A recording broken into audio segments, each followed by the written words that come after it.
tema. Alejandro, ¿cómo estás? Buenas Alejandro, noches, qué buenas gusto. noches, Muy buenas bienvenido noches, ¿cómo están? nuevamente. Gracias. Muchas gracias. Oye, platícanos un poquito, ¿cuál es justamente la posición de las personas de la tercera edad en nuestro país, que es muy diferente a otros países del resto del mundo, ¿no? Así es, gracias todavía que tenemos una comunidad, digamos, fuerte, más o menos establecida, les damos un lugar en la mayoría, pero no en todos los casos, importante al adulto mayor, o digamos al anciano en cierto sentido. Desde ahí ya que habría que platicar, ¿no? De 60 a 65 es tercera edad, pero digamos que ya es un grupo que empieza en la senectud a partir de los 70, 80 años, ¿no? Hay diferente clasificación y también cómo se llega a la vejez. Platicábamos ahorita antes de entrar, por ejemplo, cómo en sociedades como la japonesa o en general las asiáticas tienen un mayor respeto a los ancianos y también todo, digamos, una infraestructura para atenderlos y para lidiar con ellos y con las enfermedades. México es real y en el mundo, casos como Brasil o como México, digamos, grandes economías como la India, a partir del año 2040-2050 van a tener más ancianos que gente joven. Y ahí te vienen varios problemas. Vienen varios problemas porque los países no están pensando eso. Es como si se quisiera hacer una negación de la vejez. Y el problema central es, si hay más viejos en un país, ¿quién va a cotizar para Seguro Social? Entonces, vas a tener una población que por lo que vemos y por lo que se ve ahorita, digamos, en los millennials, que eso es básicamente, y la generación X, que van a tener problemas fuertes de diabetes, van a tener problemas fuertes de Alzheimer, y ahí es donde preguntas, ¿qué va a hacer México o economías como Brasil para atender esto, ¿no? Entonces, creo que sí es muy importante que la sociedad reflexione y que no pierda el sentido de comunidad. Platicábamos que hoy todavía puedes ver a mucha, digamos, sobre todo abuelita.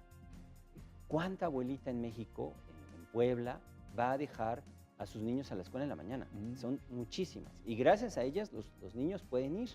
A veces van con el bastón, a veces van muy bien, pero a veces van realmente en condiciones muy precarias de salud, porque están muy enfermas, pero eso es lo que sostiene también y de alguna forma es lo que integra. ¿Cuántos casos conocemos y cuántas veces los han tratado aquí ustedes de, por ejemplo, violencia intrafamiliar? Que el único recurso de una mujer cuando está en ese caso es regresar con la mamá, digamos, con los papás, pero con los abuelos de los niños. Entonces yo creo que en ese sentido son un pilar muy fuerte de nuestra sociedad, poco reconocido. Las cosas son poco, digamos, diseñadas para ellos y en ese sentido creo que hace falta, por supuesto siempre se dice una reflexión del Estado, infraestructura, pero yo creo que más que nada la reflexión es de la familia. ¿Qué lugar realmente tiene tu abuelo, tu abuela, en algunos casos bisabuelos todavía viven? ¿Y cuál es el mensaje central que transmiten a las familias? Que a veces también es muy despreciado. Ay, es que eso ya no lo uses porque eso así lo hacía tu abuelita. Hoy lo que hacemos es esto, ¿no? ¿Cuántas, digamos, confrontaciones se dan entre esas generaciones y las generaciones nuevas por usos como el celular? Entonces, es que yo no hacía esto, yo no iba a esto, yo no... Es decir, siempre creo que se les ataca a veces en la familia por ser a veces, digamos, demasiado conservadores. Pero hay que recordar que ellos vienen, digamos, de una generación que pudo sobrevivir durante, digamos, a veces desde 1900, que te gusta, 40, 1930, y que a su vez ellos se educaron con personas que nacieron en 1800. Lo que estamos viviendo hoy, llámese redes sociales, llámese toda, digamos, la apertura sexual, social, en todos los grupos, es nuevo. Y yo creo que hay que respetar un poco la experiencia que ellos tienen para guiar un poco esta sociedad, porque en verdad sí hay muchas cosas que nos están explotando en las manos, sí hay muchas cosas que no sabemos qué hacer, y yo creo que el mensaje del adulto mayor, el mensaje del abuelito, de la abuelita, es importante que lo escuchemos. De ahí vienen las tradiciones. ¿Qué me dices de este mes? Por ejemplo, en la gastronomía, digamos, las recetas básicas son las de las abuelas. Y muchas veces ya las señoras ya no quieren, ¿eh? Ya sabes que es muy complicado. A veces rompen los cuadernos de recetas. ¿Cuántas familias, digamos, nosotros que estamos en el sector de ciencias sociales, en historia, cuántas veces te enteras de que la familia, todo el álbum familiar de los abuelos, lo echó a la basura, lo quemó o lo regaló. ¿Cuántas veces te enteras que objetos que dices, ay, mira, probablemente muebles de cedro, que la gente ya ni sabe lo que es el cedro? Bueno, sabes que ya están muy viejos, ya para qué quieres esos muebles. Los regañan, ¿no? Dicen, tienes pura porquería. Tienes puro trevejo, ¿no? Entonces, y no se dan cuenta, y ya tú pasas a los 50, a los 60, y un día dices, ¿de dónde vengo? O te preguntan los hijos, oye, papá, mamá, ¿de dónde venimos? ¿Quién es nuestra familia? ¿Quién fue mi abuelo? ¿Qué hicieron? Y te das cuenta un día, te volteas y tiraste todo. Te deshiciste de todo porque en un momento dado te estorbaba, te chocaba, lo habías visto desde que era niño, no sé, puede ser un perchero, puede ser una silla, puede ser un comedor, puede ser un mueble. Y ahí está, ¿sabes qué? No te diste cuenta que cuando tiraste eso, rompiste parte de la tradición, ya no de tu abuelo, de tu abuela, de tu madre, de tu padre, sino ti mismo. Y de ellos, de su vida, ¿no? Les duele en realidad. Y tú no entiendes. Es que ¿por qué le importa tanto sus cosas? ¿Por qué le importan tanto sus papeles viejos? ¿Por qué le importa tanto este traste a lo mejor, ¿no? Una olla que uno ve que ya está completamente desgastada y que ya, ¿sabes qué? Y le regalas una nueva a veces, tiene ¿no? su significado. ¿Tú te imaginas cuántas cosas vivió con ese objeto? ¿Cuántos recuerdos están ahí? Digamos, cuánta historia de la familia? Entonces, para ti es un objeto que no tiene sentido porque a lo mejor contigo no se enlazó ninguna historia. Pero cuando los ves con ellos, tendrías que religar. Y eso nos lleva a otra cuestión. Es decir, se habla poco ya con el anciano. Te aburren. Yo afortunadamente pude convivir con mucha gente ya mayor de 80, 90 años. Y es cierto que es otra manera de hablar, otro tiempo. A veces ya se repiten mucho las cosas. Pero hay que tener paciencia porque esperemos, en el mejor de los casos, que nosotros llegamos a los 70 años, ¿eh? Pero como están las cosas hoy, quién sabe si lleguemos siquiera a los 70 años. Estamos hablando de una persona que hoy tiene 80, 90 años. Va a ser difícil, ¿eh? Es un reto para nuestra generación. Como tú ves, digamos, la aceleración de las enfermedades, como tú ves cómo se está extendiendo la diabetes, la hipertensión arterial, los temas cerebrales, no sabemos si lleguemos a esas O cómo edades. lleguemos. O cómo lleguemos, exactamente. Es decir, y ahí es donde otro punto también, el sistema social va a ser una crisis brutal, porque va a ser muy difícil que un país como México y otros países en Latinoamérica puedan tener una red social que soporte cientos de miles de personas que necesitan atención. Hoy ya estamos en crisis y también ustedes lo tocan todos los días, de repente tal institución a tal institución entra en crisis porque son demasiados usuarios o son de repente medicinas que son demandadas en cantidades ingentes. Pero yo creo que lo central es en qué momento tú dices es un adulto mayor y cómo lo integras. Y enseñarle a los niños, ¿sabes qué? Hay que tener paciencia, hay que escuchar, hay que apreciar, que eso es lo más importante. Alejandro, ¿por qué consideras que se han dado todos estos cambios en la sociedad? ¿Por qué ya no valoramos tanto a los adultos de la tercera edad? ¿Ya no los respetamos tanto? Es decir, hace unos años tú, bueno, le levantabas la mano al abuelito y te iba como en feria, pero hoy, bueno, ya es al revés, ya los nietos le pegan a los abuelos y nadie dice nada. Bueno, digamos, es un cambio cultural que se da sobre todo a partir de los años 60 en el mundo, en México también, 60, 70, donde tú tienes, digamos, un cambio de paradigma en el sentido de cuáles van a ser las relaciones entre las generaciones.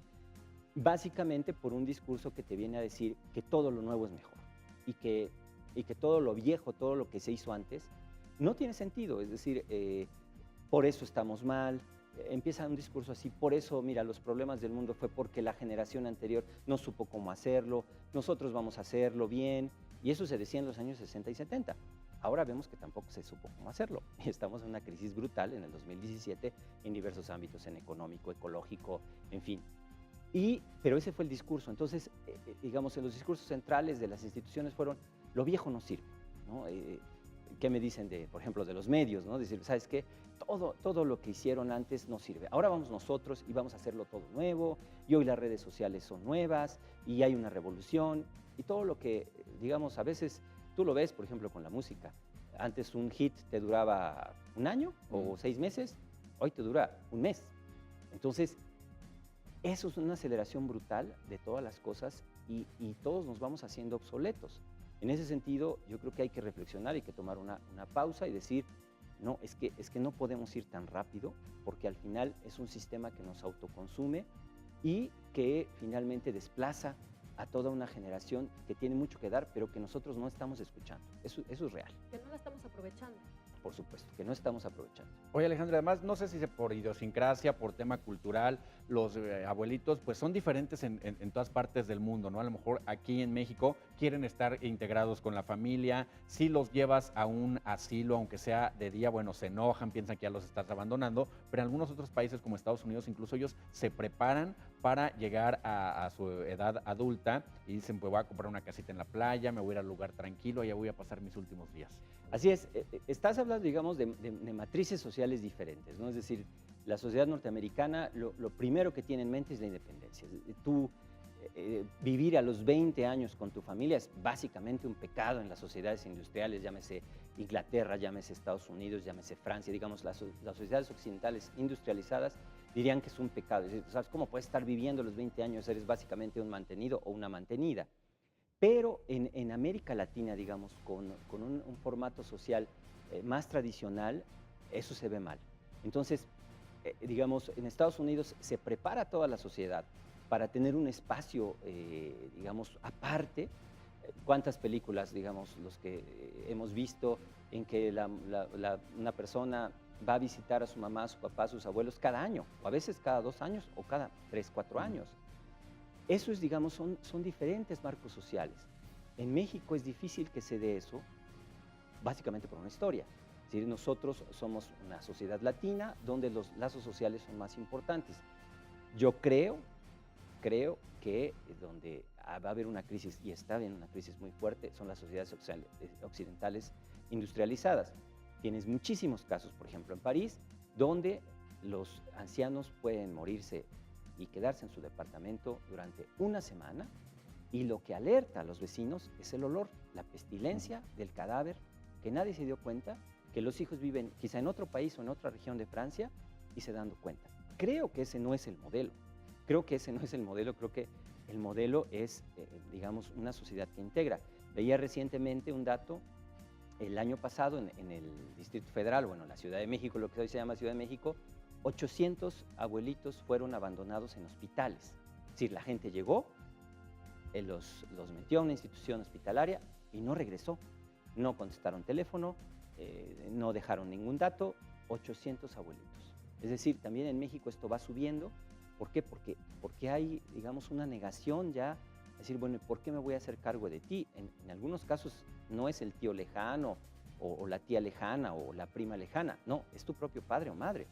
Y entonces creo que eso sí hay que señalarlo, creo que eso sí hay que decir, no, eso sí está mal y no funciona en nuestras sociedades porque ni siquiera, como dices tú, los asilos están construidos para eso. En algunos casos son sumamente caros y en otros casos también son sumamente difíciles, que tiene que llegar sin enfermedades, tiene que llegar en buen estado y a veces eso no es nada sencillo. Pues mejor nos quedamos con nuestro modelo, hay que integrarlos, ¿no? Yo creo que sí, hay que enseñar a nuestros niños a que no toda la vida es gozar y gozar y gozar y reír y reír y reír. No, también hay una parte de la vida que es triste, hay una parte de la vida que se llama solidaridad, que se llama acompañamiento y que se llama estar cuando la vida se está acabando. Eso es lo importante. Todo comienza con los valores desde casa. Por supuesto, Muy bien. básico. Muchas gracias, Alejandro. Gracias, como Gracias, siempre. Alejandro. Muy buenas noches.